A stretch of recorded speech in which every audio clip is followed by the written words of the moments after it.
யாருமே இல்ல, யாருக்கு கை காமிச்சுட்டு இருக்க? போற வர வண்டிக்குதான். இப்படிலாம் பண்ணாதான் ஊருக்குள்ள நம்மள கெத்தா பேசுவாங்க.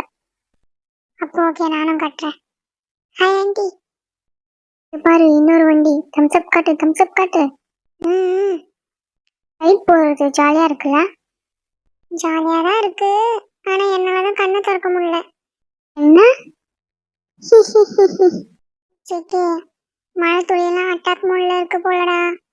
ஆமா, எனக்கு கூட ஐஸ் கட்டி விழுற மாதிரி இருக்கு. தொம்மு தொம்முன்னு வலிக்குதா ஜேகே? எனக்கு வலியெல்லாம் ஒரு மேட்டே இல்லை. நீ மனுஷனே இல்லை. ப்ளீஸ் ப்ளீஸ் நிறுத்துங்க, உங்களை கெஞ்சி கேட்டுக்கிறேன். யாருக்கிட்டடா பேசுங்க இருக்க? மழை கிட்டதான். போதும், இதோட நிப்பாட்டிக்கன்னு சொல்றேன். இதுக்கெல்லாம் காரணம் யாரு தெரியுமா? யாரு? நீதான்டா, நீதான்.